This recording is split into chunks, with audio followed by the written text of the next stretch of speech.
We've only just started. Just opened the door. Look, now's the time to go through that door and find what lies beyond it. Why, don't you see, Paul? We've discovered the source of life itself, and we've used it to restore a creature that was dead. Now, this is a tremendous discovery, but we mustn't share it yet. Welcome everyone to Hooked on Horror's brand new podcast, Hooked on Hammer, where we'll be looking into the wonderful world of Hammer horror. I'm Adam. I basically started Hooked on Horror in 2015. I essentially run it. I'm not going to bore you with the details. If you do want to read any more about Hooked on Horror, me or anyone else in Hooked on Horror, just head to the About section of the website. So yeah, this is our first podcast. I'm really excited to finally be getting going on this. I know we've been saying about it for a while, but yeah, here we go. And obviously joining me for my podcast, because it's very boring just to listen to one person for an hour and a half, is Mike. Sharing your enthusiasm, sharing your excitement as well. Yeah. Definitely going to be pouring in more of an effort than I do with the content that I put on the website. Well, I bloody hope so, Mike, let's be honest. Well, we'll see how we go. I'm hoping to share some of my knowledge and my passion for Hammer through the years, and really excited to what we're going to watch. Okay then, let's get into it. Cue the footsteps.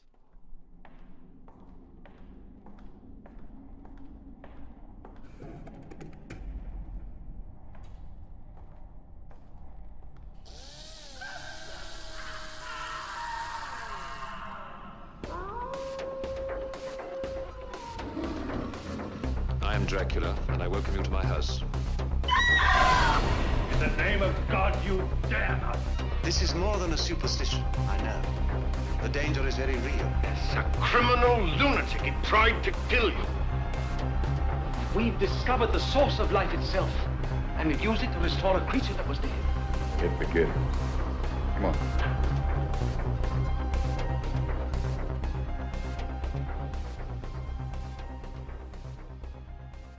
So getting straight into it, Hammer Films started in November 1934. Actually one of the oldest film companies to exist, Mike. I mean, it's recognised as one of the oldest film institutions around the world, if you include things like Universal and Columbia as well. Yeah. Universal being 1912 and then Columbia 1918. Yeah. This one, of course, 1934. It's amazing, not only as a British institution, but a worldwide institution for film. Yeah, 100%. And of course, when you're looking at Hammer, you've got the different periods that came out of it. 1934 to approximately 1937, 1938 is its first foray into this new boom in the British film industry. Yeah. From about 1938 till about 1955, it's where they really dip their toes into different multifaceted films, different genres such as comedies, dramas, and then of course going into the Cold War with Course Mass Experiment? That's the one. Yeah, It's a great film, to be fair. It is a very good film. And obviously that was highly successful, and nobody was really expecting that. So obviously off the back of the success of the Court Mass Experiment, we had our first Frankenstein film from Hammer Horror, which is the film we're going to be focusing on for this podcast, which is the 1957, if my research guides me correctly. More than 100 years ago, in a mountain village in Switzerland, lived a man whose strange experiments with the dead have since become a legend. A legend that is still told with horror the world over.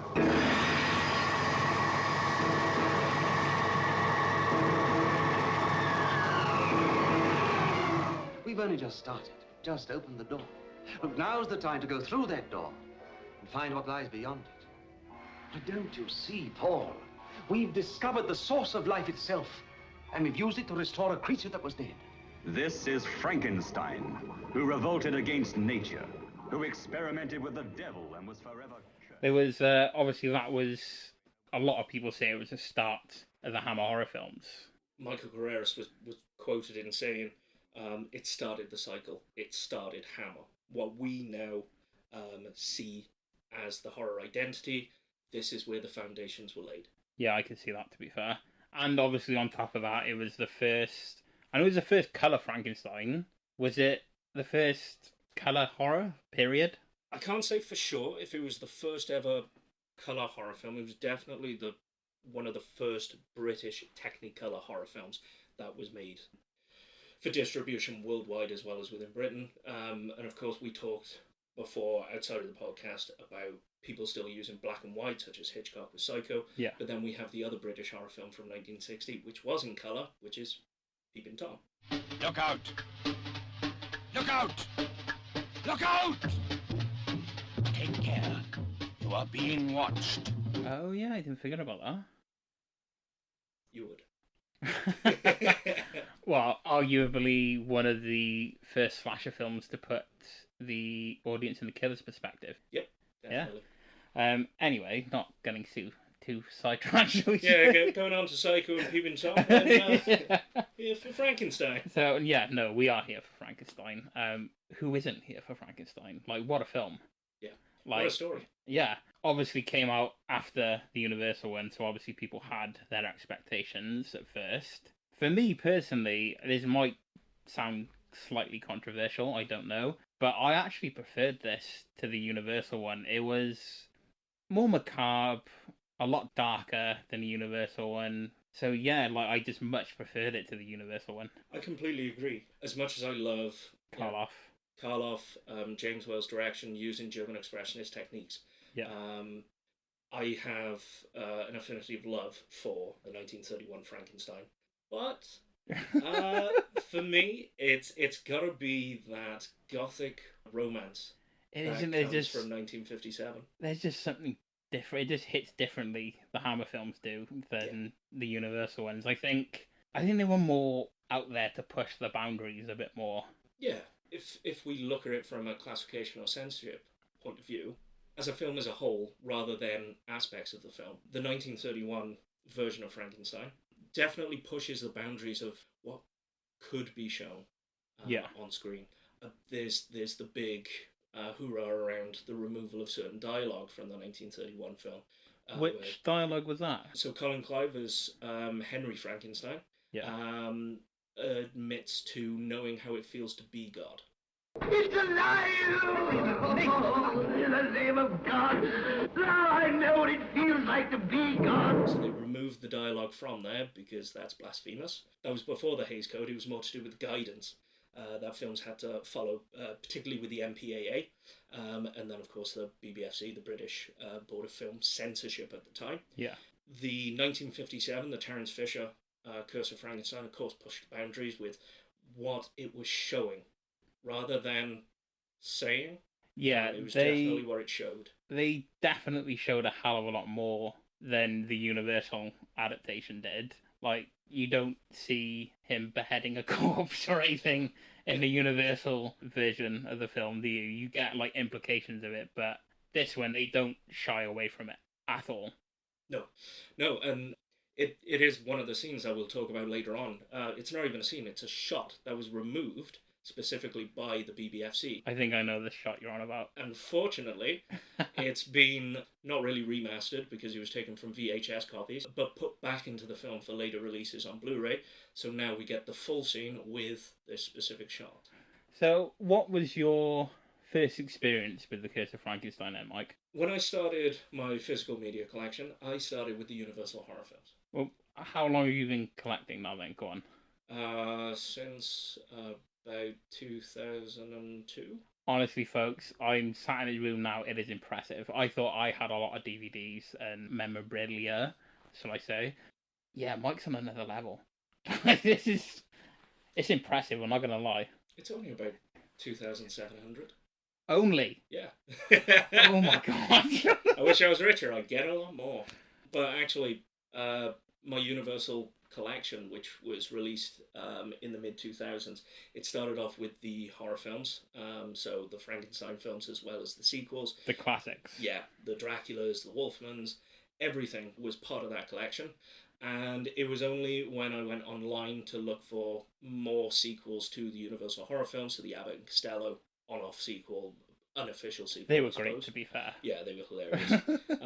I came across something called Frankenstein Flutch. So I bought it. It had a cool picture of some blue man reaching forward with his clawed hand. It was a German copy of The Curse of Frankenstein. That was the first Hammer film with the exception of maybe She, which Yeah. was on TV, and my nan loved it, so I sat there watching through my hands because I was scared. Standard. Yeah. But what about you? What was your introduction to Hammer? Well, my introduction used to have a TV in my room as a kid. I think it was on like Channel 4 or Channel 5, like Friday or Saturday night or something. They used to screen classics. Like, that's the first time I saw one of the Friday the 13th. That's the first time I saw one of the Hammer horror films. First time I saw the Twilight Zone movie, and something at 30,000 feet, the one with John Lithgow. And I vividly remember watching it, and I clearly shouldn't have been because I was like 8 or 9. And I remember him opening that blind on the plane, and that creature was outside, and I literally just shit myself. Leapt out of bed, running downstairs straight from mum and dad's, like screaming like a little girl. Did it scare you because you saw your future? Anyway, my first Hammer film was The Horror of Dracula, as the US release called it. So Dracula with Christopher Lee. Definitely shouldn't have been watching the film. Again, I was probably like maybe 8 or 9, and that first scene where he comes out and you see him first time as Dracula the vampire scared the shit out of me. I was gone, like, that was me, like, just, there was an Adam-shaped hole in the door. Let's put it that way. Crying like a little girl to my mum and dad about this horrible, very polite-looking gentleman called Christopher Lee. Yeah, with blood on his fangs. Yeah, 100%. And, it kind of didn't melt in a little bit, because obviously that was probably my first glimpse of Christopher Lee, and didn't know it was Christopher Lee, obviously, at the time. Yeah. So the first thing I remember him being in is Lord of the Rings. Obviously, that was age appropriate for me. Like, Hammer horror definitely wasn't. But yeah, I remember watching Lord of the Rings, and I couldn't quite put my finger on it, where I was like, I know him from somewhere, but I don't know where. And it's not until I started going back into horror, then as my teens, like, rediscovering Hammer and actually going through the back catalogue and watching all their greats and, all the other great films that came out in the 70s, 80s, and obviously prior to that, obviously with the earlier ones from Hammer. Yeah. But yeah, they were just fantastic. It was another level. It was. I just remember watching it for the first time, and it scared me to the point that I was like, I'm hungry for more, but I don't know why. I think it's a good point that you made, that you started watching them and that they were something different, and it's one of those things, and it's like Carreras had said, this started Hammer. With Hammer in general, you have a certain expectation of what you're going to see. Yeah, definitely. The mood, the style, even to the cast and crew. Yeah. You expect those people to come back. Very similar to other British institutions like Rank Organisation or Ealing Studios. You've got the same cast of characters in terms of personnel within there. But then the films have that similar theme going through them, the similar mood, the atmosphere. And I think, probably a disagreement here, but my favourite Hammer film of all time is Curse of Frankenstein. And I think it pretty much does lead the way. Like Carrera says, it is the foundation that led to Hammer horror. Yeah. No, it's not a controversial point, to be fair. I probably agree with you there. I know we don't agree on a lot, Mike, but, this is one of the few we might actually agree on. This is the 1 in 1,000. So, obviously, getting into it, not here to talk about ourselves as much as we want to. Love it. We're here to talk about Terence Fisher's 1957 masterpiece, Curse of Frankenstein. Before we do... Oh, great. Adam. What? I have a couple of questions for you. Why have I got a bad feeling about this?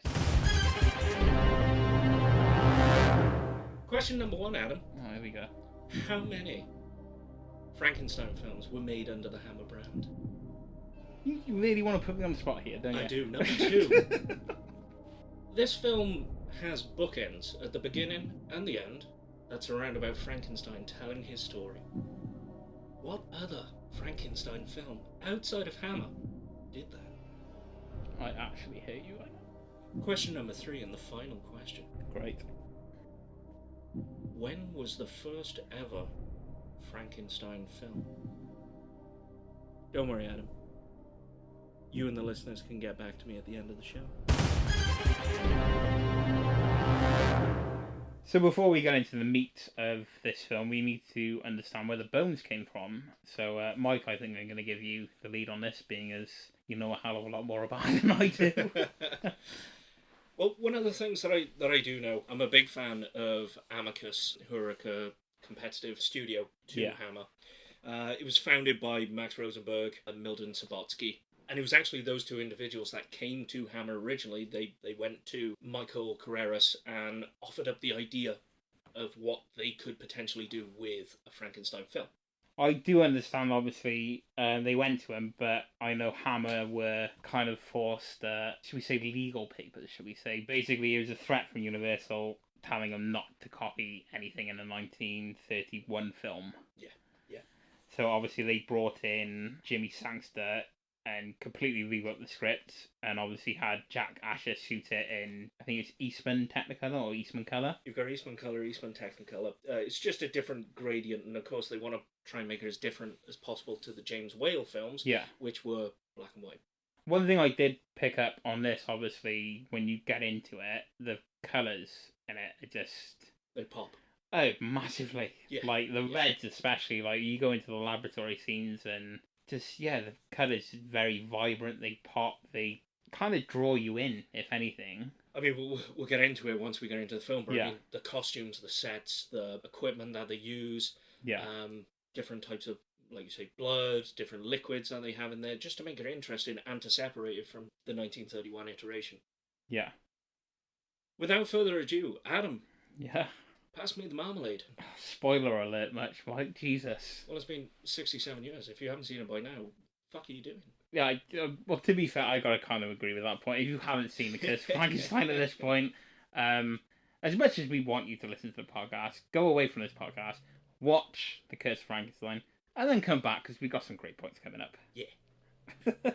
So, the film starts basically, Baron Frankenstein is in a jail, basically going to retell his story of what the hell happened and how he ended up there, which is, it's a pretty solid opening. It's a good opening for a film. Yeah, I mean, it's very bleak. And one of the interesting things from it is the fact that we enter the jail with a clergyman, a priest, that's been requested by Baron Frankenstein. Yeah, you don't really expect that in the first, the opening scene of a horror film, let's be honest. And, I mean, as later events transpire, you don't really expect a man of science to be meeting with a man of faith. Yeah, that's true. Kind of conflicting ideologies a little bit there, isn't it? Yeah, I think it's poignant, because Baron Frankenstein does specify that the reason he chose a clergyman to be the recipient of his tale, which will be eventually the rest of the film, is because people will believe what he says. Keep your spiritual comfort for those who think they need it.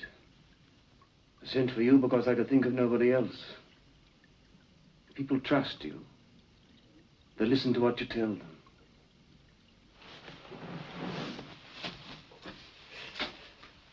Now you listen to me. When I've finished, you can pass it on to them. And then perhaps they'll believe me. And I think, as you say, it's very bleak, it's very dark. He's waiting to be executed. Well, yeah, he's essentially, that's it. Like, you're fucked with a capital F. I mean, he's going to be guillotined. He's not going to be hung. He's not going to be shot by firing squad. He's going to be guillotined. Yeah, that's a bad way to go. Yeah, I wouldn't want it. Especially, funny fact, originally this for Nightmare on Elm Street, the brain lives for up to 7 minutes after it goes. So that poor bastard could have seen his stump. They did say that I did learn something in GCSE history, so I will say thank you to my history teacher and thank you to my biology teacher for that one. I'm not going to say thanks to anybody because I didn't do too well neither. I mean, that's why I'm not a doctor, that's why I'm sat here on a podcast, Mike. I wasn't great at science either. One of the things you've got to point out, though, is the casting of the pivotal role. Oh, well, obviously Cushing just... There's no other way to describe it. I couldn't give you a bad film he's been in. I know he wasn't a massive fan of Star Wars, but he was even good in that. Princess Leia, before your execution, I would like you to be my guest at a ceremony that will make this battle station operational. No star system will dare oppose the Emperor now. But this, he was another level. He was just fantastic performance, and even more impressive that this was actually as far as I'm aware, his first feature film role is like lead as a, well, I say his lead as a role of his role as a lead. Yeah, exactly. I think he was, bit part in TV shows, the odd TV shows, but primarily in theatre as well. Wow. Okay. Fantastic man, and for the rest of the film, it kind of leads up to what type of cast we're going to get. Yeah, that's true. So obviously the film goes into Baron Frankenstein talking to, I think it's his auntie at his mother's wake. Yeah. And that's when we first get introduced to Elizabeth as well. Yeah, his cousin. And then a little back and forth about money, which is obviously granted for back then. Yeah, and I mean, he's a baron. He's made of it. Yeah. So after his auntie and Elizabeth leave, we get introduced to Paul then, which is he comes in as his tutor. Yep, and the one thing that I got to point out of this is whilst he walks up to the house, he eyeballs his auntie, knocks on the door, and as the young baron opens the door, he just walks right in. He's a mega Chad. So just for our listeners, Mike, what is a Chad? Because I'm not Mr. Current on the kids' terms nowadays. But what for our listeners, what would you define as a Chad? Chad's the alpha big bollocks in society who thinks he can get all the girls and walk around on all the other people. Bit of a dick then, basically. That's Paul. So anyway, Paul obviously comes in. He gets hired by the Baron. Yep. Who is the Baron? Yeah, who is the Baron? Obviously, we'll find out afterwards. Then we go from there. Obviously, who was the younger cast member? It was Melvin Hayes. That's it. Fantastic performance. And obviously from there we go through a montage of them working together, and obviously that he develops into Peter Cushing then. Yep. And as much as I love this film, and I'm all about verisimilitude, expanding my disbelief, the one thing that I cannot wrap my brain around. Come on then. Is how they thought Peter Cushing looked younger than his tutor. I have no words. I don't know. I'll argue argument for that because I thought he was younger. Is it because he had his dyed black hair? Potentially. No comment on that one. And they gave Paul the grey hair then. I think it was the facial hair. With Paul, the facial hair. Oh yeah, because he you're looking at me confused there. Like, there's nobody in the film with a moustache. What are you on about, Adam? I was thinking Peter Cushing with his sideburns. No, not Wolverine Peter Cushing. No, but obviously goes from there then, and sorry, I'm just imagining Peter Cushing pouring himself in like the solution in the glass chamber and filling himself with adamantium. And then just breaking out like... Spoiler alert, folks. Peter Cushing is in Deadpool and Wolverine. He is. I mean, he was in Rogue One, so... Well, yeah. So from there, we're getting a bit off topic here. I think we need to kind of stick to this. Goes from there then, obviously, you go into the Baron basically wanting to do this experiment, and they managed to bring a dog back. Yeah, and I think that is one of the pivotal scenes of the entire film, because we see it's a puppy, and both Paul and Victor revive the puppy through means which are different to the 1931 version. Yeah. 1931 version they use lightning. This time they use the wind turbine to basically make the electricity through there to bring it back, but it brings back a puppy to make us believe as an audience this is a good thing. Yeah, that is true. It's a very like pivotal scene. You don't really see that in the Universal one, do you? No, you don't see where he starts. Yeah, only you just see kind where of he's see. got to. Yeah. So, like, for me, like, I see this film, I class this, I put this more as a, like, it's focusing on the Baron as Yeah. opposed to the monster. Yeah. So, like, I put this as, like, a performance piece within horror. Yeah. But, yeah, like, this is much more about the Baron's, like, descent into madness, I'd say, as opposed to the actual monster. And I think probably something we'll catch up with at the end. Yeah. Is that I believe this film does focus on a monster. It's just not the Frankenstein's monster, is it? Yeah. It focuses on Victor as the monster. Oh, 100%. And, you know, as the film kind of goes on, for me anyway, he just progressively It is a descent. Yeah, he just gets worse and worse and worse. Yeah. So obviously, like, they bring the puppy back to life.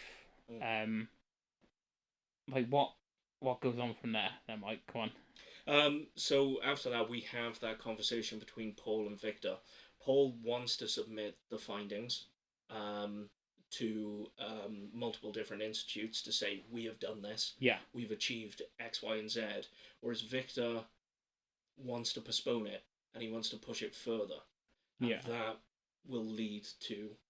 obviously what happens later on in the the film. So the rest of the film. Can't I just skip the... did one animal trial and went straight to the human trials? Yeah, exactly. They only did it with one animal as well. Paul, it's alive. Paul, we've done it. Paul, we've done it. The following scenes in the film follow pretty much every other Frankenstein tale, going after the cadaver. Yeah. They've explored what they could do. Victor's persistent. He wants to be able to create something from scratch. Yeah. So the first thing to do is find the bulk, find the body. Yeah. Whereas in the 1931 film, which opens up with Henry Frankenstein and Fritz digging in the graveyard. Yeah, you kind of go straight into it, don't you? Yeah.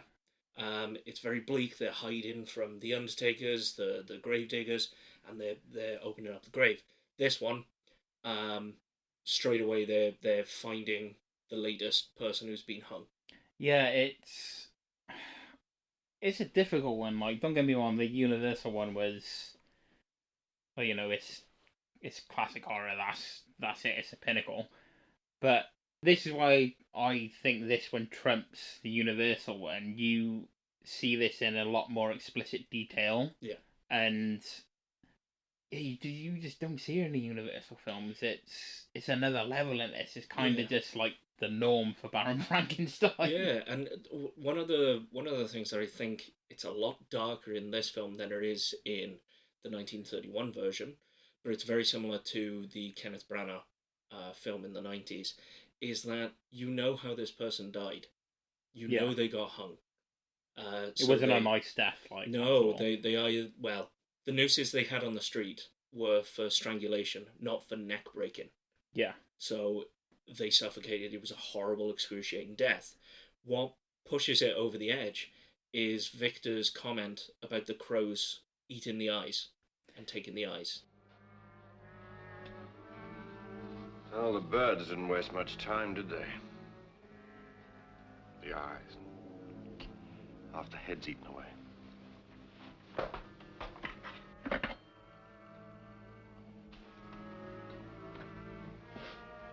What are you going to do? Take the head off. It's no use to me anyway. Like, even now, like, I rewatched it obviously before we recorded this, and even now I was a bit like, ugh. Like, just taken aback a bit by it. As I say, you don't really see it in Universal film, and obviously it goes on later in this film. And he just, like, so blasé about it, just says to Elizabeth, oh, I'm going out for work. I'm going out for work, not a problem, don't worry about it, it's fine, I'm going to pick up a pint of milk. You're not, you're going to pick up a pair of fucking eyes. There's no bringing this down, like, it is, that is, like, pretty horrific in its own right. And I think at the point that he goes for the eyes, Elizabeth has come to stay at that point. Yeah. She arrives, he's leaving, and it's on a business trip. Yeah. He's got his bag, he's got his coat, he's got his hat. I'm going to say now, I am making quote marks with my little fingers here, and we're saying business trip. Yeah, it was kind of a business. Well, to be fair, it's his business. Somebody got paid. Yeah, you got me there. Yeah. I'll give you that. You got me there. What do you think, sir? They'll do. The one thing I will say about that scene where he gets the ice, and I mentioned it whilst laughing, is the guy who's supplying them. He's so blasé about it. Yeah, and He's like, oh, yeah, they're it's so fine. good. It's fine. Oh, yeah, the crows haven't got to these yet. It's fine. Yeah. It's like, dude, these are somebody's eyes you've just taken out of a corpse, like, you know. Not only that, he's coughing his guts up all over the place. And then he's trying to haggle the price of the ice. Oh, we said this. No, we didn't. We said this. Oh, Yeah. all right then. And then gives him the ice. No questions asked. Like, Christ, you wouldn't be able to do that now. Well, I'd imagine. Well, I'd imagine like there's a bit more at least bartering involved. Yeah, and hopefully legality. Yeah, well, you know, Baron Frankenstein's just gone on the black market here, essentially. Well, if you think about it, you go back all of those years, that would have been their version of the black market, you know, back in Scotland when you had, like... Tales of Burke and Hare. Yeah, people selling corpses and God knows what else and purposely killing people to sell corpses to people. You know, looking at the grand scheme of things, this isn't actually that abnormal. Is it the first case of organ donor? I think it might be, actually, Mike. I think it might be. But it does bring us into the scene, or should I say the shot that I mentioned earlier, that was cut originally by the BBFC. Go on, and let's talk about this then, Mike. It's particularly with the eyes. It's a close-up of the eyes going into a jar of solution. Yeah. And then you have the close-up of the beautiful baby blue eyes of Peter Cushing staring at this eye in solution. Which the British Board of Film Classification said, no, you can't have that. Sorry, guys. To be fair, I kind of like get where they're coming from in that sense. Well, I mean, in 1957, maybe. Yeah, well, you put it in the context of things, like, you know, people may listen to this and be like, eyes in jars, like, oh my god, that was in, like, Saw 2, what are you on about? Yeah. But, yeah, in the context of things, like, that would have been quite shocking at the time. Yeah, I suppose 1957, you know, the casual audience that are going to go see it might not be the best received. Obviously, like, you're talking about censorship and all that, there's another bit that got cut from the film. The original theatrical release, there was a brief shot. Do you know when he cuts the head off and he puts it in acid? Yeah, because I think that the head is horrendously scarred again from the crows. Yeah, but that was originally put in the film, and it was cut and replaced with a quick shot of Frankenstein's face bubbling as the sound plays. The BBFC felt this scene was way too morbid, and they asked for it to be cut from the film. Obviously cut in subsequent airings and in cinemas and on television. I don't think it's actually available anymore. From like everything we've looked into on this film before the podcast, everything saying like this shot no longer exists. What did the shot entail? The head in the acid bath, just a bit of bubbling basically. I know. I think it was just a bit more than what we got in the film. Yeah, because in the film that we see, especially from the Studio Canal release, we're able to see Frankenstein throw the head into that vat, you know, that bath, and we see it go in. Yeah. Or if there was anything more, but it's a very quick shot. Yeah, but I think obviously, like when it comes to classification and that spiel, should we say, there's been countless films where they've asked to cut stuff down and stuff like that, and let's be honest, 99% of the time it doesn't work and it just shits all over the project. Yeah. But like in this case, I would say like it didn't really have that much of an effect. We still got him stood there cutting. We got the idea. We knew what was going on. It didn't take anything away from it. Yeah. As you said.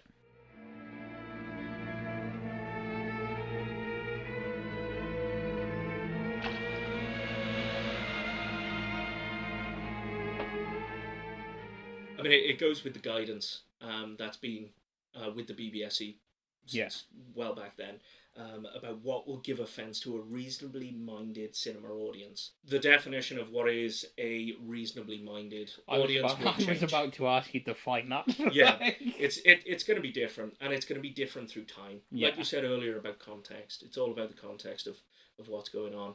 We see, the 3 separate additions to the body be done. The hands from a European pianist that had died a couple of weeks before. We see the eyes being purchased. We don't see them being implemented, but we see them in the jar. And then, of course, we see the head being taken away, put into the vat, and we know it's replaced with another head. Yeah. Which kind of leaves the body with one last addition. It is the brain. It is the brain. As much as I love this film, I can't bring this up because it comes into my head with every adaptation of Frankenstein when the subject of the brain comes up, and Mike's already laughing because he knows exactly where I'm going with this. Yeah. And I hope anyone listening knows where I'm going with this, but when anything comes up with the brain, all I think of is Abby Normal, like from Young Frankenstein. I can't help it. Abby someone. Abby someone. Abby who? Abby Normal. Abby Normal. It's ruined a couple of films for me. It's definitely ruined. It's ruined a lot of Frankenstein films. It's just too on point. But it was just perfect comedic timing. Abby who? Abby Normal. Abby Normal. Like. Are you saying that I put an abnormal brain into a 7.5-foot long, 54-inch wide gorilla? I think it speaks volumes. Like, everyone goes on about Christopher Lee in this film as the creature. We don't see him until nearly an hour into the film. Yeah. You literally just see a body under a sheet. That's it. Yeah. Another reference to a film that came way after this. We see it in the glass container, this rectangular glass container in solution, in mummy wraps. Are you going to go walkie horror? But it is, and it's a testament to this film. Yeah, 100%. The design of it, like we mentioned very briefly about how they use, is it kinetic energy? For the feel electricity. Like electricity and everything. How they use that instead of lightning. How they dress the laboratory instead of having the electrodes, the big wide the Jacob's machines, ladders and stuff. Going on there, they have more solution-based things. Yeah.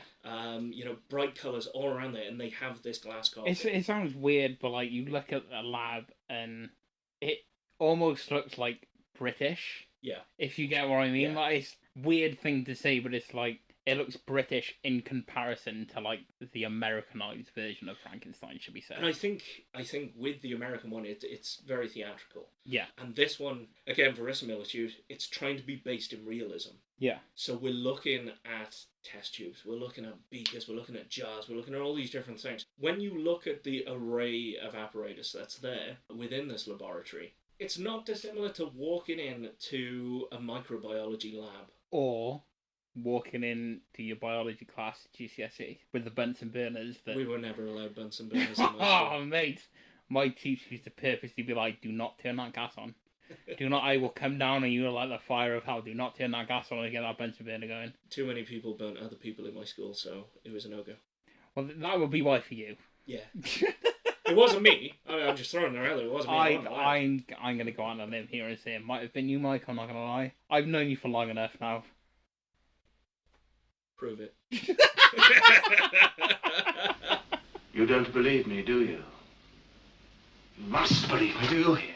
And as we said about the scene with the dissolving of the head, it follows into the next conversation between Paul and Victor, following on from the previous one that they had.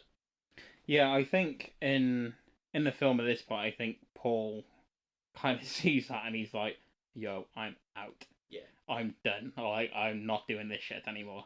Yeah, he's kind of enabled him up until that point and then just went, no, I'm not doing it. Yeah, like, you kind of got to give Baron Frankenstein a bit of a break here. I know people are probably listening to this going, what the hell is Adam on about? But, Well, what you're saying is nonsense. A revolt against nature. You have a guy that's worked with him since he was a child. in that montage, right at the beginning, we see them learn together. The Baron is learning everything from Paul to a point where the Baron is now teaching Paul. Yeah. To a point where they resurrect the puppy and then have that disagreement.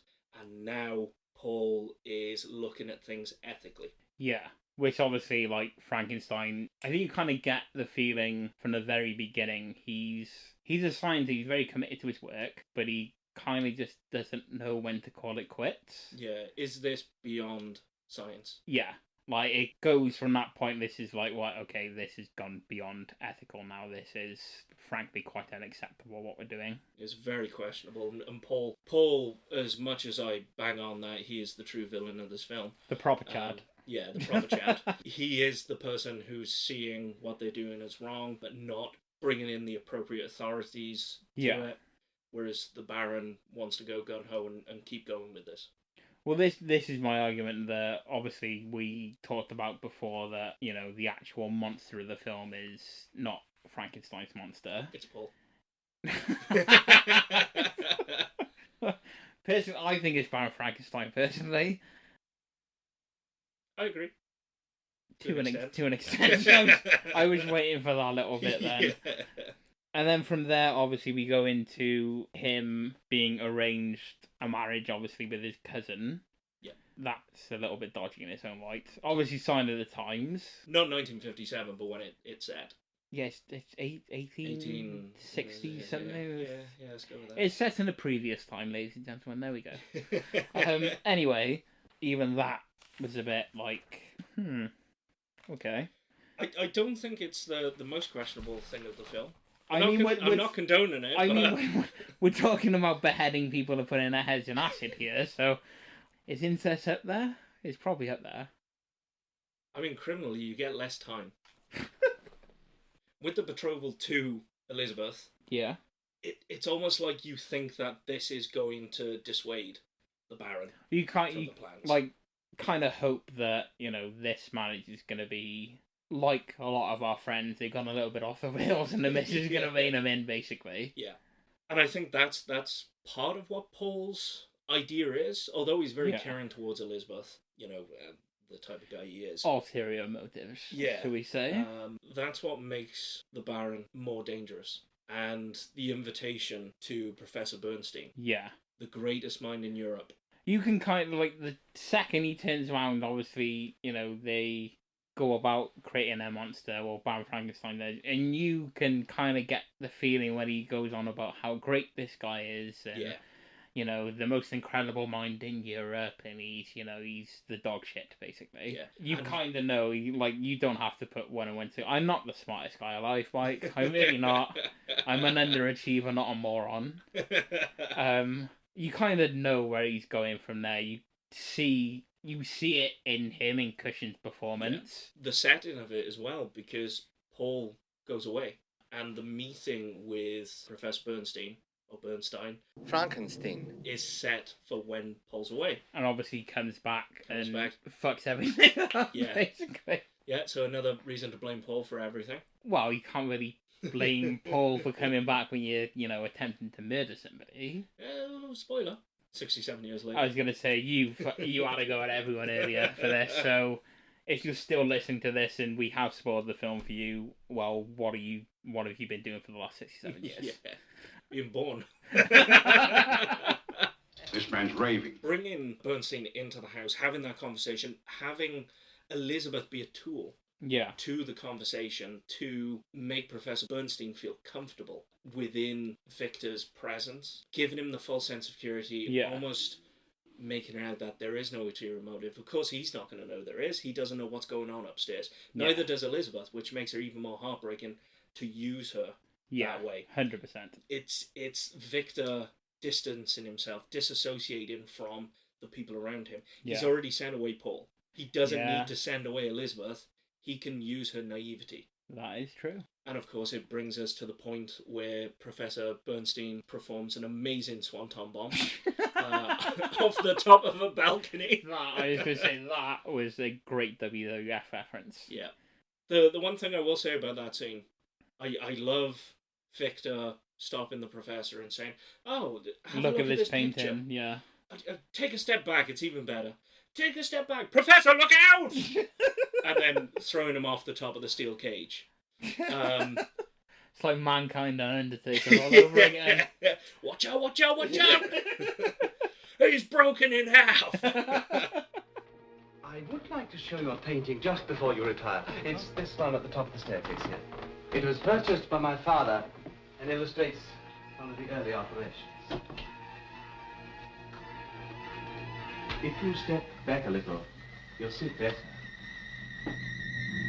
Look out, Professor, look out!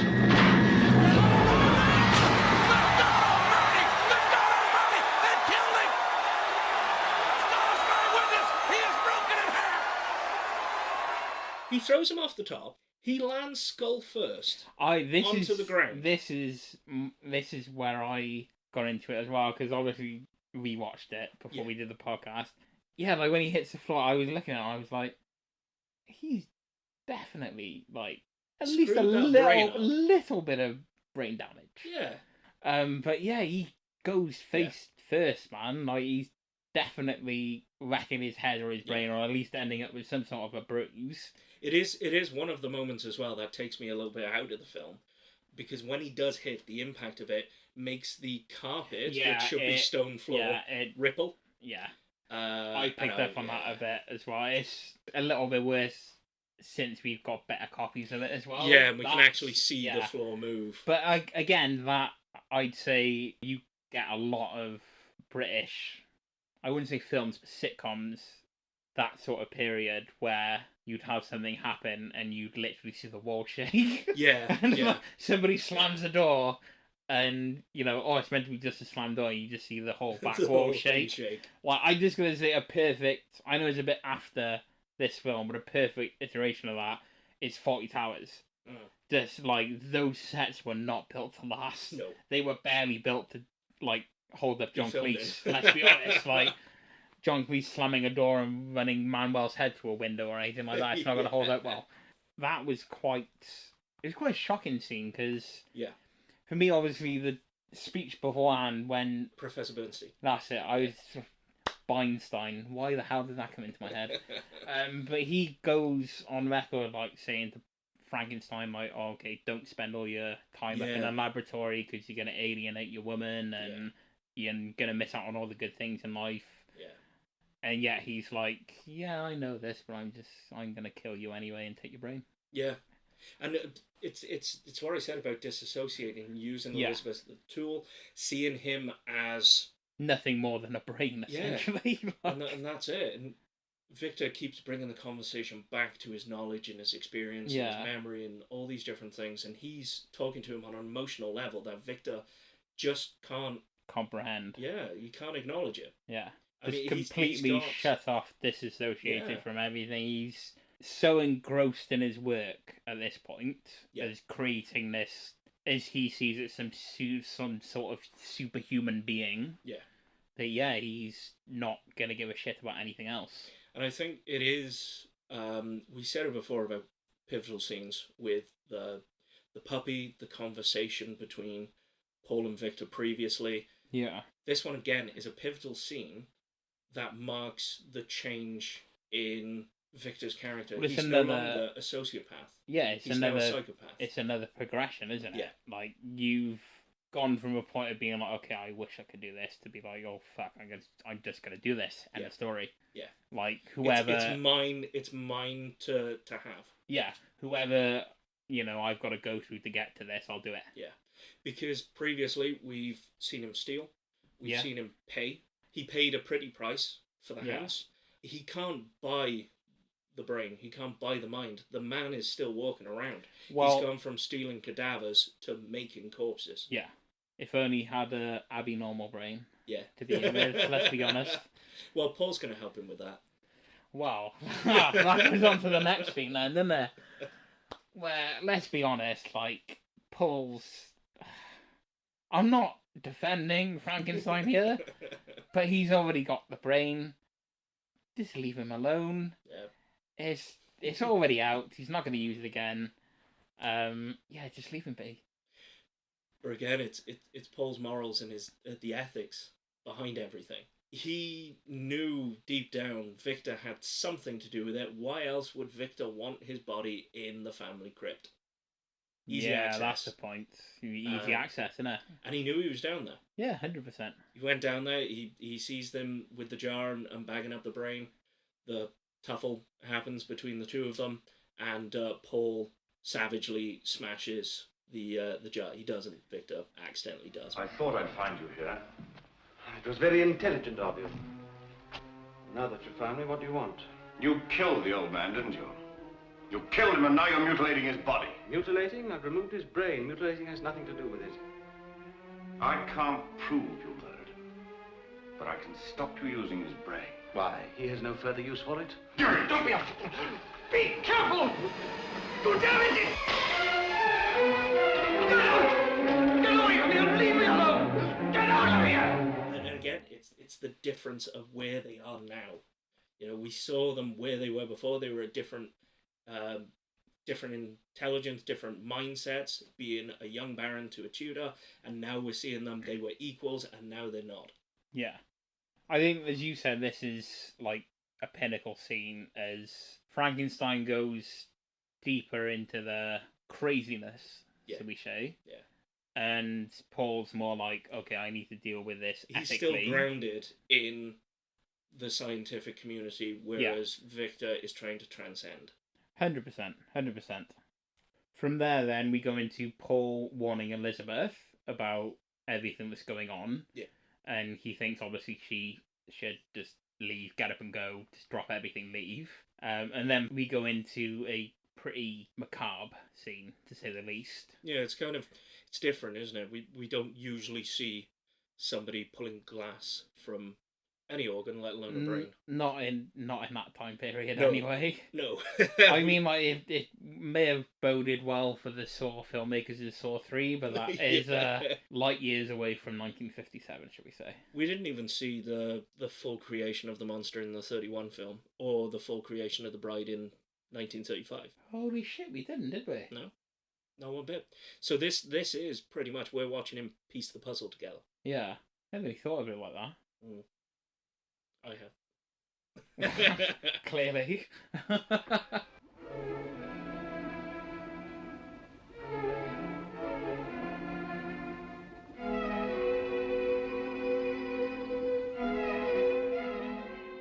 Baron Frankenstein's in his laboratory, obviously trying to make the monster, and he's met with the difficult decision he can't operate the machinery by himself. Yeah. So he kind of needs to get the Chad back in, basically. Yeah, the Chad man. And it's one of those things, again, it's all about how it began and where they were. They worked together on everything. It's a two-person machine. But this is why I find this scene so fantastic. It's because obviously he goes off, Baron Frankenstein goes off, he's like, oh, I need some help, I can't do this by myself. Meanwhile, this has already worked. The fucking creature's, like, coming alive. Yeah, it's done. And he's completely and utterly oblivious. Yeah. It's just such a fantastic scene, and then when he goes to go back up to the laboratory, he hears the glass smash. Yeah. And then you go in, you rush in, and there's just this wonderful shot when Cushing walks through the door, and he goes past him over the shoulder, and he just stops by there for a brief moment, and Christopher Lee comes up and obviously pulls the wrap off, and the camera just quickly, it's not a zoom, the camera just quickly just goes forward. Yeah. That scared the shit out of me the first time I saw this. It's such a powerful scene. It's unnerving. Yeah. I watched it with my partner. Didn't really get on with the macabre scenes that we have with the body, the different pieces. But the suspense of the Baron walking up, the smashing of the glass, knowing the machine started, saw the movement from the monster. Yeah. And then, as you said, the door swinging open, that crash zoom into this figure and the placement of it. Perfect. For me, it epitomizes the feel of what Hammer horror is in 100%. one shot.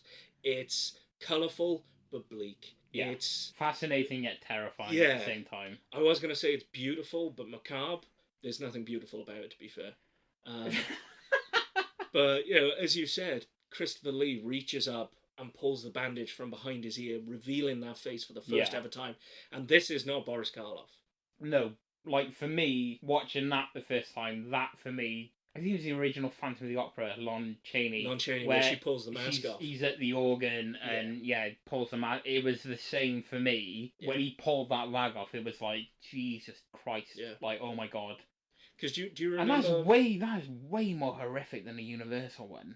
When Jack Pierce created Boris Karloff's makeup, he spoke to different people and had the assumption that anybody that would have a brain transplant would have a flat top head, almost like a trapdoor opening up, which is why Karloff's head is flat at the top. Great design, though, I gotta be fair. It's brilliant. Well, it's iconic, isn't it? Yeah. Whereas this one is 20 years later, we've gone through the Second World War where a lot of operations had to go on. Yeah. Different type of amputations, different type of skin grafts going on. Horrendous. So what you're seeing is the stitch work, but the skin is already dead. Yeah. There's no healing for it. So what you're seeing is this grotesque, rotting image in front of you, which Frankenstein immediately sees as beautiful because it's his creation, isn't it? But of course, the reception isn't reciprocated because he's then choked. Well, it's not even like 2 beats. He pulls the mask off and he's just like, "I'll have you." Yeah.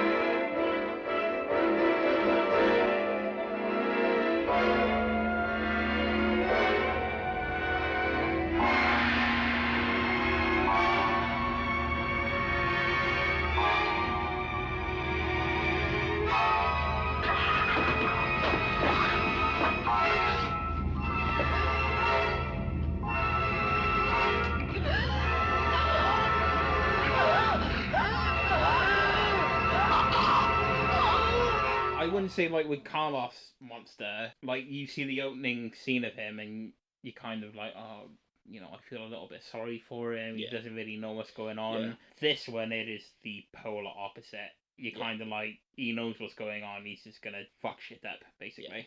Yeah. It is completely different. When you see Karloff, he's walking backwards through the door.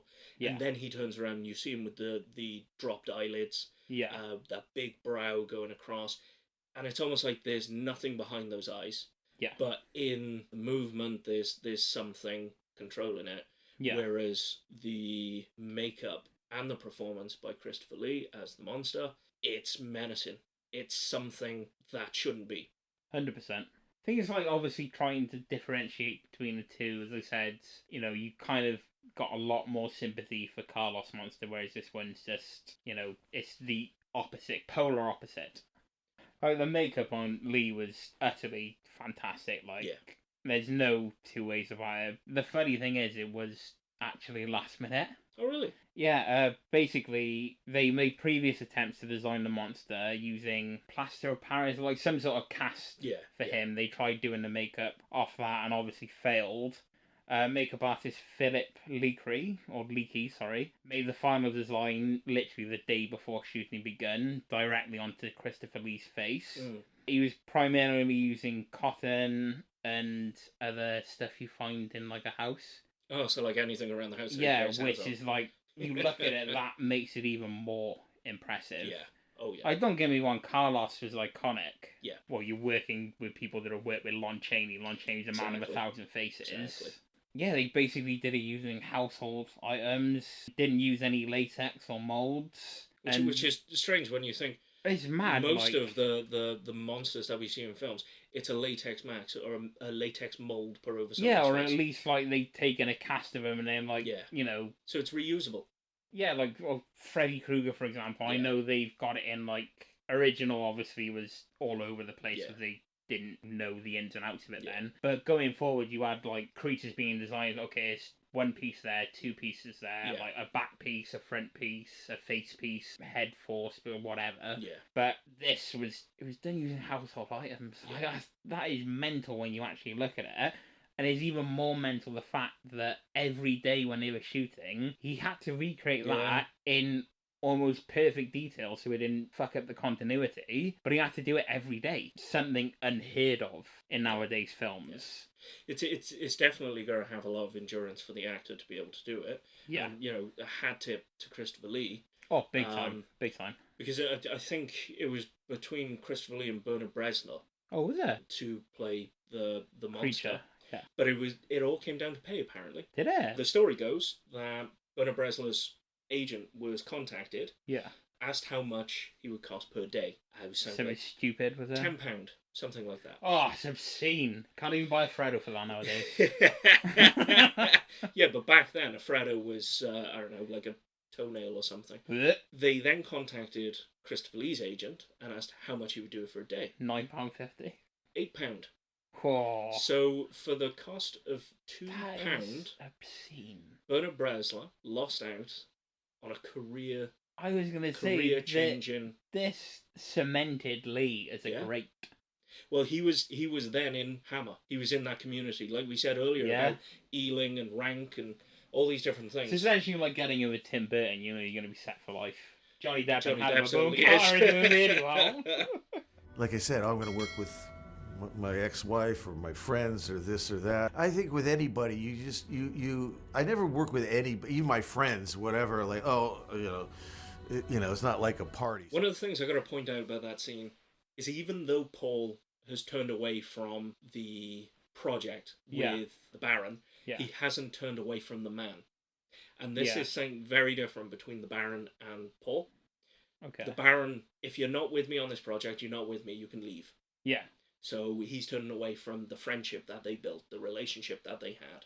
Whereas Paul doesn't give that up. He immediately runs into that room, wrestles the monster off of the Baron, helps him, and in the background, Christopher Lee face plants the floor, which I thought was hilarious.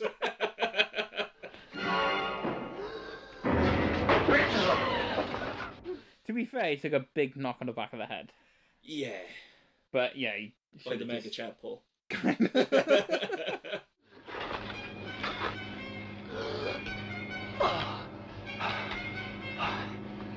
did it, Paul. This thing must be destroyed before it regains consciousness. Do you hear me, Victor? What, Paul? What did you say? You must destroy this thing now. Paul, don't you see? I've succeeded. Succeeded, yes. Nearly succeeded in getting yourself killed. Paul and Baron Frankenstein get together. Frankenstein's like, it's just a hiccup in the road, a speed bump, if anything. Yeah. Whereas Paul's, this is not safe. We need to knock this on the head. Yeah. Basically reiterating everything he said before. Yeah. And trying to reason with him. Yeah. Which, of course, Baron Frankenstein's, he's okay with. He's like, I'll destroy it afterwards. Yeah. He's not. Kind of there. Yeah. He'll say enough to get Paul off his back, essentially. Exactly. Another look into his character. Yeah. Being able to manipulate the people around him. Gaslighting at his finest. Yeah. You promised to destroy it, Victor. Well, I've carried out my research. But don't you see you've created a monster? That doesn't matter. I shall operate on the brain tomorrow. It shouldn't take long. The monster escapes. Yep. Goes into the woods. We're introduced to the two, not new characters, but two characters. Yeah. One of which very reminiscent of the Bride of Frankenstein. Yep. Yeah. Walking around collecting sticks and twigs, along with, I think it's his grandson. He calls him Grandpa. Yeah.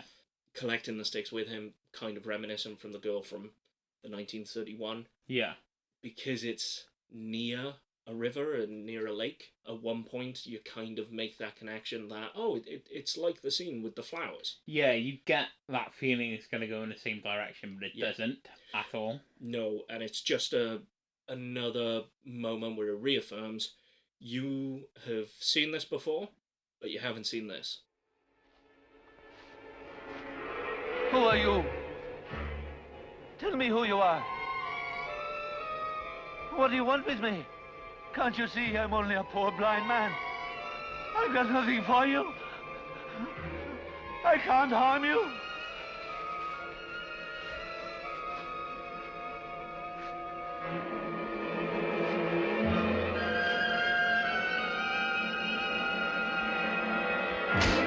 very bleak, and it looks like it's autumn, but everything's very grey. And when we see Christopher Lee as the monster walking from behind the tree and behind the bushes, it's just a very creepy, very strange, very eerie visual. It's when he's walking towards the blind guy as well, the hermit. Yeah. It's very, I wouldn't say like intense, but you're like on the edge of your seat, like, oh Christ, what is going to happen? Yeah, from what we've seen before, it's very welcoming from the 1935 Bride of Frankenstein.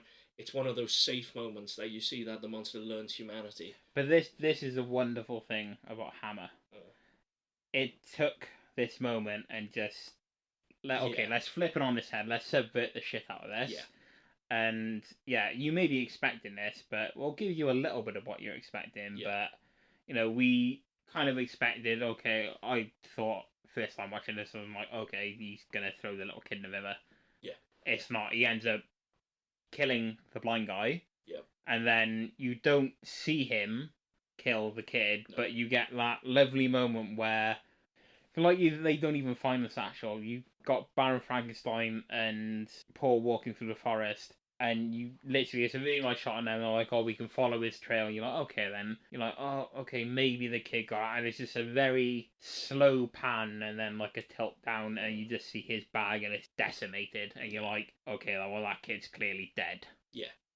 You wouldn't expect from seeing.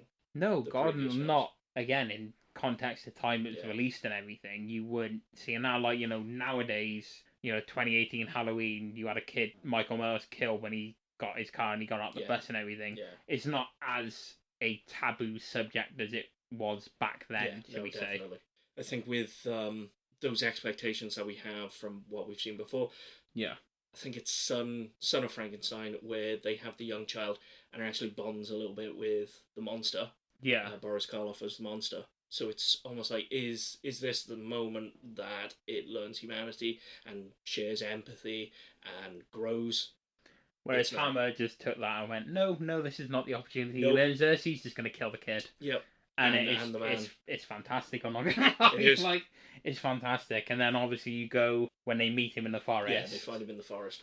Obviously Paul shoots him, and it was a bit like, well, you've already damaged the brain, Paul. You're not going to help the situation here, are you? Like... Well, all I can say for, our Class A Mega Chad, sharpshooter. Like, he must have been... Marksman. A marksman or a military field doctor or something that knows about weapons, because the way he aimed that, it was like a second. And then boom, straight through the eye. No, Paul!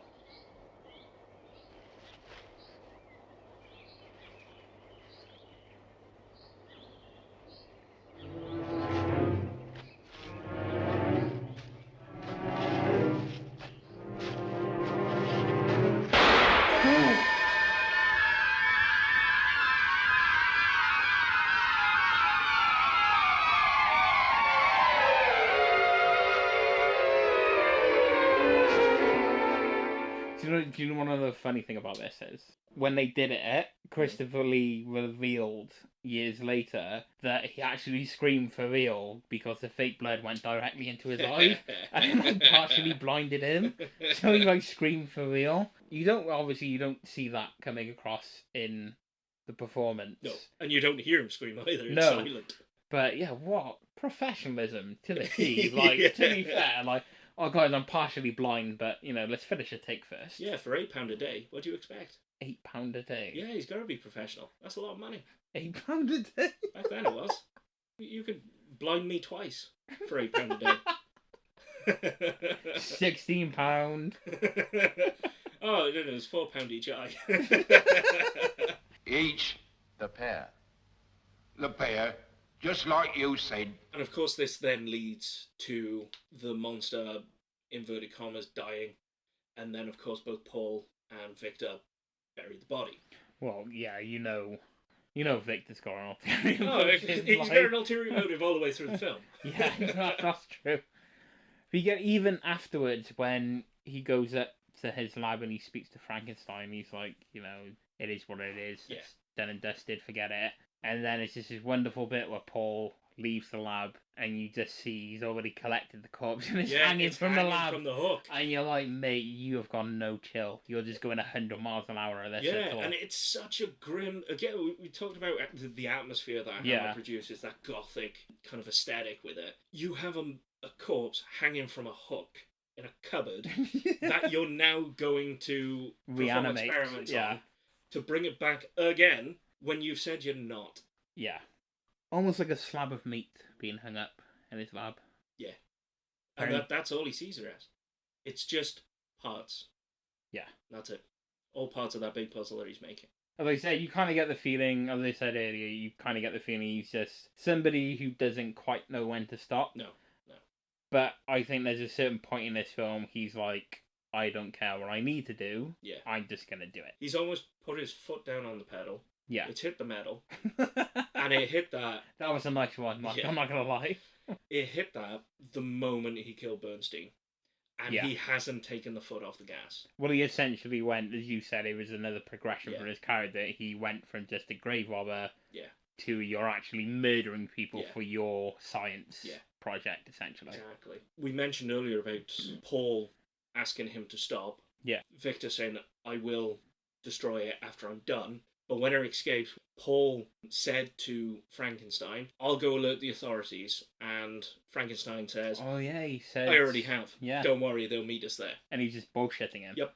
When they bury the body and then, like, Paul realised he didn't contact the authorities of the town, he's like, I can't save you at this point. You've gone too far. You've far gone there. Yeah. Biggest problem is, he reanimates him again. So it wasn't killed. Oh, it was. At least life had passed from its body. But don't forget, I was the one who put it there in the first place. It was comparatively easy to restore it. No, wait, Paul. Character, we haven't actually talked about yet. Yeah, we haven't touched on Justine, have we? Quite important to talk about her. Yeah. For the next scene. Do you want to elaborate on Justine's character? Well, basically, Justine's been doing the dirty with Baron Frankenstein while he's been betrothed. Yes. To Elizabeth, and obviously been having an affair with her behind her back. Yeah. And there's a pinnacle scene, obviously after this, where she basically turns around and it's like, well, what are you doing? You gonna marry me or what? Yeah. And this just sums up how far Cushing's character has gone. He literally doesn't give a shit about anyone. No. That he's like, you think I'm gonna marry you? Oh, Justine, you can serve dinner now. Just a minute. Is it true? I beg your pardon. How about you marrying that woman? Aren't you forgetting yourself? You promised to marry me. I'm not forgetting that. Yes, so I did. Don't you laugh at me. Stop it. Stop it, or I'll... What? What will you do? I'll kill you. You stupid little fool. Did you really think that I'd marry you? You're hurting. The class system comes into it massively. Yep. Not as prominent in films nowadays, but obviously still an issue. Yeah, and was always a massive divide within multiple different British institutions. Massively. Represented in all the different types of films. And this is the hired help. Yeah. Like he says, I could do anything, yeah. Because he holds a position of authority, like he's been doing with Elizabeth, like he did convincing Bernstein, like he did with Paul.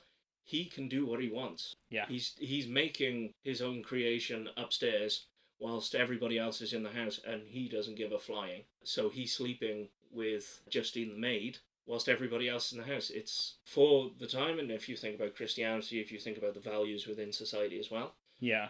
It's immoral. Big red flag. Yeah. Essentially. He kind of lures her in. Yeah. Doesn't he, to the room? He kind of sets her off like he knows he's being followed. Yeah, and allows her to enter the lab. And you don't really get that. I think it's kind of like innocent at first. You kind of think, oh, he doesn't really know. And then it's that moment that she goes to run out when Frankenstein's monster comes in, obviously. And you just see Baron's hand quickly just grab the door and close it and lock it. And you're like... And you hear her screaming on the other side. Yeah. And to make matters worse with Justine, he sent her in there knowing she was pregnant. Potentially with his child. Yeah. Yeah. If she was telling the truth as well. Which I'm not victim blaming or anything. Oh, I didn't think of that. Because it almost seems when they have that conversation earlier on, it's almost like she's grasping at anything she can. Clutching at straws, essentially. Is Victor smarter than her to know her own body more than she does? I'm going to say no. Why choose me as the father? Pick any man in the village. The chances are to be the right one. She won't think so. Not when I tell her. This is another thing I wanted to touch on. A lot of people that are fans of the film have debated whether or not she was sexually assaulted before she got killed. Me, personally, I don't see it. Just from the pretenses of what happened when he first met the Baron, he just went to kill him. Yeah. That's my mentality. Yeah, I think it's Jonathan Rigby has it in the Horror and Beyond, or Hammer and Beyond book. Yeah. That touches upon this. I may be mixing it up with another Hammer book that I've read, which is too many. But Jonathan Rigby sticks out in my mind as a reliable source for information for British horror. Great, he's fantastic. great author. Fantastic author. I'm pretty sure it's touched upon in there that there is the assumption that it's there. It's up to the audience to make up what happened in that room.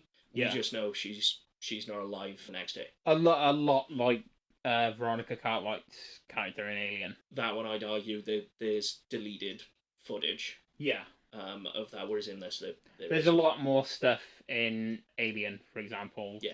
That is kind of reiterates the point that maybe she was SA'd, whereas this doesn't really touch upon it. It kind of gives the implication of it, but I wouldn't say it's blatant. No, I wouldn't say it was blatant. But again, that's down to, as you said, that's down to the audience's interpretation of it.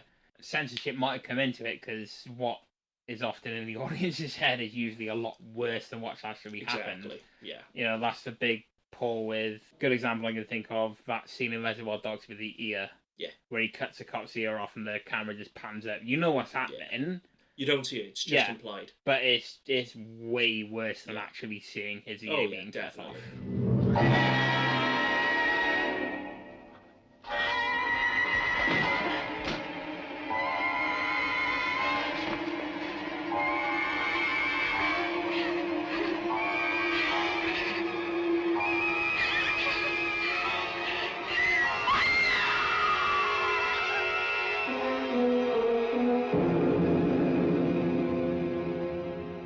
I remember watching a film in which 3 women and 3 men go to a cabin.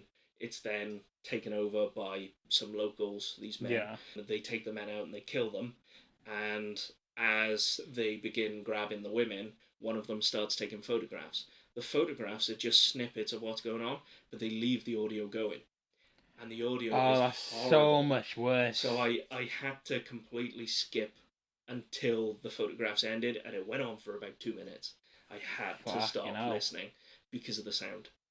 I'd say it's often a lot worse than what you could actually show somebody on screen. I mean, it's still not fantastic seeing those things. Oh, 100%. It's not something we wish to want to see. I'm quite happy seeing, Michael Myers slaughter a bunch of teens. I don't really want to see somebody get SA'd. Yeah, I don't want to watch Irreversible again.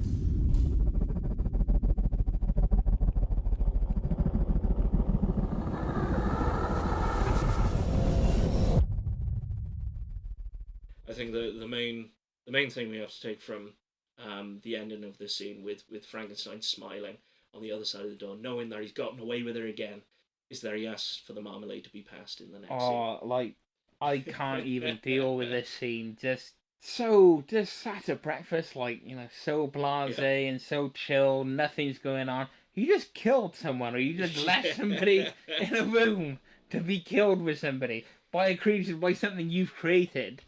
Pass the marmalade, would you? Sorry, what? So left field. Are you actually kidding me? It is quite humorous, because you literally just watch and you're like, is he actually just nothing, not a big deal? You just murdered some. You just murdered your second person. Yeah. And you just it would be. Yeah, it would be the second person, and just so blasé and just so chill about it. It's just such a fantastic scene to follow on from something so horrendous to go into that. It's quite comedic. But again, I think it just goes to how horrible his character is. Oh, 100%. At this point, he's nothing more than a narcissistic, manipulative... That was a big word for me, folks. Manipulative... You did well. Sociopath, basically. Yeah. The more it goes on, the worse he gets. Yeah. I'm worried about Justin. You know, it's a week since she went away, and we still have no word from her. I've told you not to worry. I expect some village Lothario eloped with her. She always was a romantic little thing. We go into the pre-wedding party then between Baron and Elizabeth. Very upper class, very upper hierarchy. All the families there. Yeah. There's that guy who keeps drinking. One glass after the other, where he's doing the toast. There's literally like a 30-second clip, and he's just pissed as a fart yeah. by the punch bowl.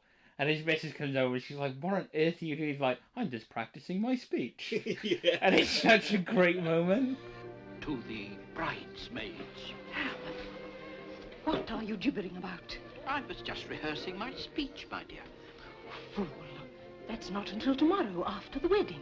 Yes, I know, my dear, but these things take time. Come on. We're going home. So soon? Come on.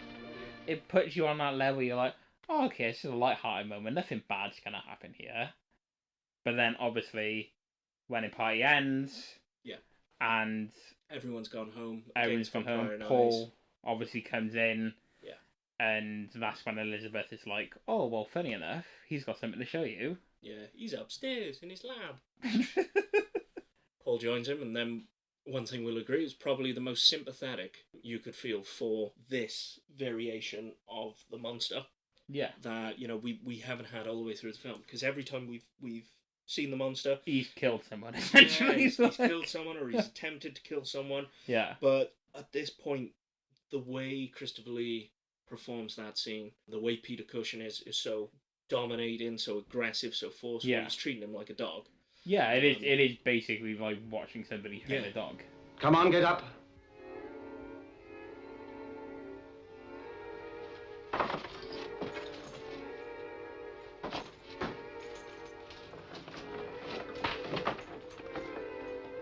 That's right.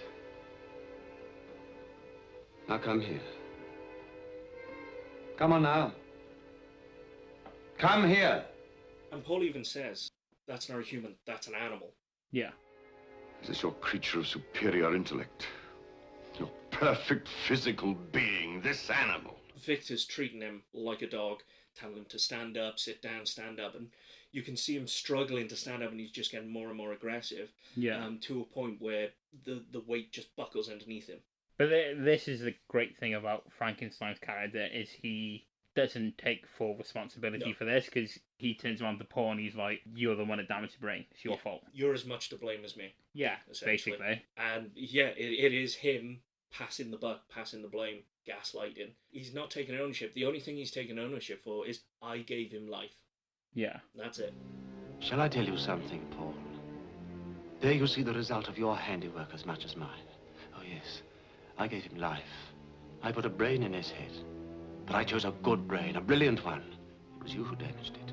You who put a bullet in the wretched thing. This is your fault, Paul. Do you understand that? Your fault. So I think it's a big thing in this scene. Paul turns around and he's like, I'm going to the authorities. This has gone way too far. I think it really shows how low Baron Frankenstein's sunk, how depraved he really is. He turns around and he's like, well, if I can't fix his brain, I'll go and get another. And then and you're like, oh my god, this guy's just gone. Yeah. There's no helping him at this point. There's no telling him to stop. No, and using the threats of you can't win. Yeah. And you won't win because if you go to the authorities, if you don't go to the authorities, I'm still going to do this. Yeah. Because he believes he can. This is what makes things even worse. Baron, he turns around and he's like, well, if you won't help me, maybe I'll introduce Elizabeth to the world of science. Yeah. And it's like, wow, I forgot about dude. that, yeah. Like, that's low. That's a woman you're meant to marry. Like, yeah. And you're going to say, like, if you don't do this to me, I'm basically going to throw it to the creature like I did my mistress. Yeah. Which is so dark. Yeah. It's a horrible thing. I completely forgot about that. that moment of introducing her to the world of science. Yeah.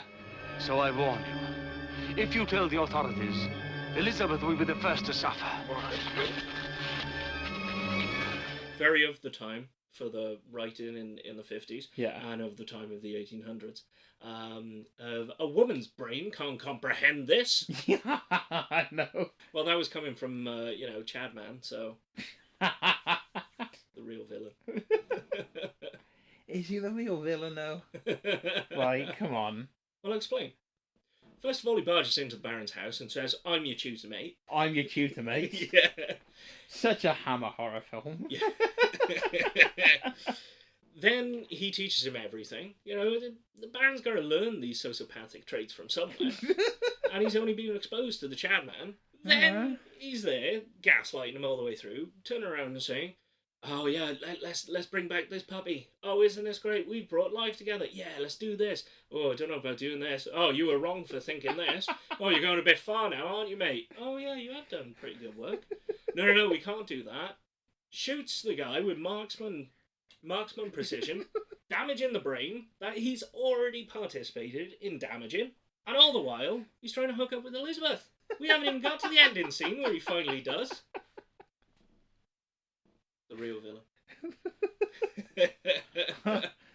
I'm kind of speechless right now, I'm not going to lie. Maybe I watched the film wrong. Perhaps. Isn't, you're not meant to watch Star Wars and identify with Darth Vader. That's why I'm not identifying with Paul.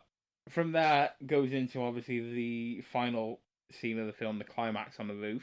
Yeah, because the monster escapes again. For brute strength, to be fair.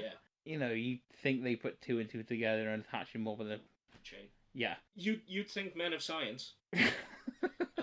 Men who, look at scenarios and situations and see every possible outcome, they might have seen this coming.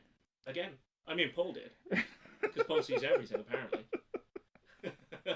You're really not a fan of Paul, are you? No. I'd like to take this moment on the Hooked on Paul podcast to apologise to that actor personally. The actor was great. He made me hate the character. Job well done then, to be fair, no? Yeah. Oh, how marvellous to see you. Elizabeth. We thought you weren't coming. Why, you look wonderful.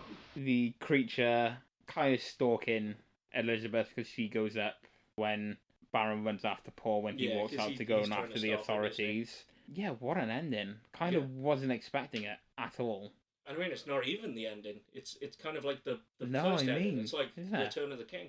Multiple endings.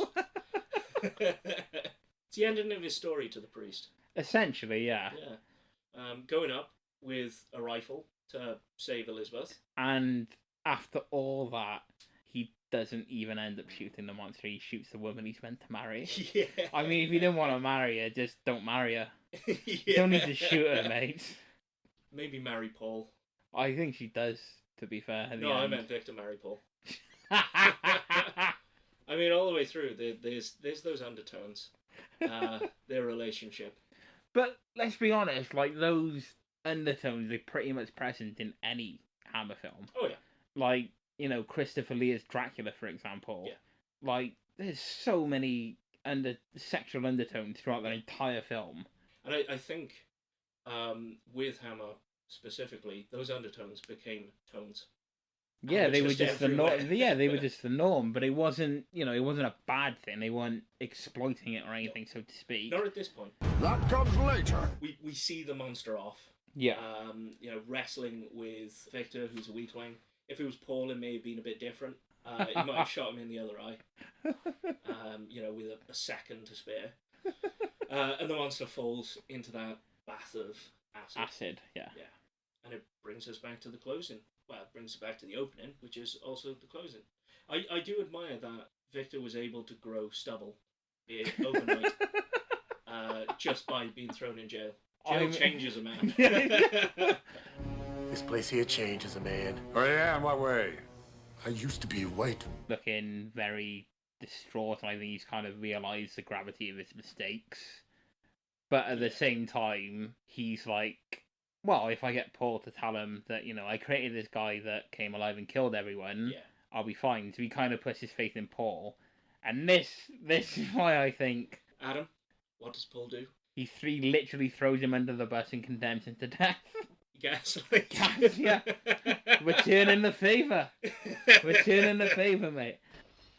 Paul, my friend. Tell them, Paul. Tell them what, Victor? About him. About the creature I made. Go on, Paul, tell them. You were the only person ever to see him apart from myself and Justine. The girl you murdered. But I didn't. That's what I've been saying. It was him. He did it. Who? Who did it, Victor? The creature I made. Denies everything. It's like, I got no idea what this guy's on about. He's obviously a lunatic. And it's definitely a great showcase of Peter Cushing's acting chops. Oh, 100%. He's fantastic. He dominates the screen. Yeah.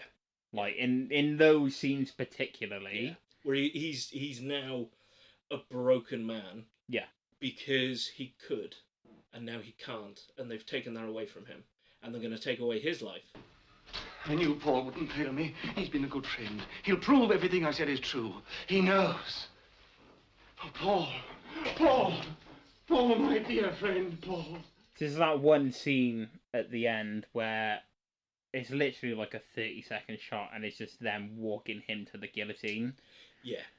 And like, there's nothing said, there's not a lot done in the scene. No, my memory was a lot longer, and it felt like when all of the villains in the universe got together to put the Doctor into the Pandorica in Doctor Who.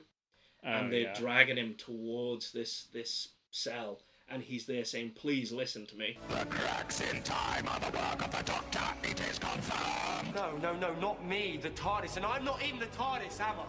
Only the Doctor can pilot the TARDIS. Please, listen to me. You will be prevented. Total event collapse. Every sun will supernova at every moment in history. The whole universe will never have existed. Please listen to me. Seal the Pandorica. No. And in my head, I remembered Peter Cushing being dragged and him begging them to listen. Oh, wow, okay. It's not a Mandela effect. I think I've just combined some of the earlier scenes where he's asking Paul to listen to him and to tell them what went on. Proper loses it at the end, doesn't he? Like, proper, like, grabs him and he's like, tell him. Oh, no, Paul! Paul, you must tell them. You know what's going to happen. Only you can save me. You must tell them. Paul, I'll make you tell them. I'll make you, Paul. Paul, you must tell them. Paul. Paul, you must tell them. Paul. Oh, I'm sorry, Paul. But you must tell them. You must save me, Paul. Paul, you've got to save me. No! Paul! Paul! Paul! It's bleak. It's that mood all the way through the film. It started in the jail. It's ending with him going to his execution. Goes full everything circle, in between. There's very little air. Yeah. It's very close. You know it's leading to this point in the jail. You just don't know why or how. But everything leading to it, it's got that doom and gloom undertone to it. It's what you come to expect from a Hammer production. It's another level. Yeah. Like, you watch and you just like, Christ, there is no happy ending in any aspect of this story at all. Oh no, Paul leaves and he meets up with Elizabeth. Well, there's one happy aspect of the story. And then I think Paul tells Elizabeth that unfortunately he couldn't do anything. And then they leave. But then part of me's wondering whether or not like, how much he actually told Elizabeth. Because all she saw was the Baron like freak out and shoot her. Yeah, she didn't see the monster. So she didn't see, like, she was caught by Frankenstein's monster. Yeah. But she didn't actually see the monster. No. So as far as she's concerned, her husband-to-be has just gone up on a rooftop in a wild rage and just shot her. Or is that what Paul's telling her? That's the point. That's the point.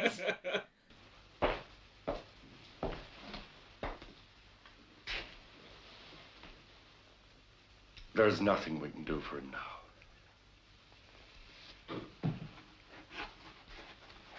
Come on. I'll take you home. That one little clip of him walking to the guillotine is incredibly powerful. Yeah. And then you don't get anything else. You just get a shot of the guillotine rising up and it's over the credits. Yeah. And even when the credits come to their final bit and they cut out, that guillotine has still not dropped. Yeah. which like I watched it and I'm like, did they leave that out? Like, you know, Yeah. did they leave it there? And they were like, okay, let's see how this one does, Yeah. and we'll, Considering their other studio made multiple sequels with this property, maybe we can. The sequels, obviously, for me, this Dracula and Curse of the Werewolf with Laurence Olivier are probably the best Hammer have done for me personally. The sequels to this, some of them were good. Some of them were entertaining. Shrink from this eye, this all-seeing eye. Hide from these hands, these powerful hands. Run from the horror, the ultimate horror of Frankenstein. And that's a great thing that we've touched upon already. This wasn't the end for Hammer. This was just the beginning. Barely scratching the surface. There are so many sequels within the Frankenstein franchise. There are other franchises to explore. I'm excited to look at all the different avenues we can go down with this. Well, saying that, Mike, thank you for listening, folks, and you can tune in to us on the next podcast episode. We'll be delving even further into the wonderful world of Hammer Horror. Great. We're going to be exploring the start of one of the other franchises. Not going to give the viewers any clues. There was about a year between the two of them, 1957, 1958. Yep. Obviously, follow us on all the socials, Instagram, X, formerly known as Twitter, Facebook. Obviously, our website, www.hook-on-horror.com. That's a lot of dashes. I didn't have much of a choice, Mike, I gotta be fair. Anyway, we'll see you next time, folks.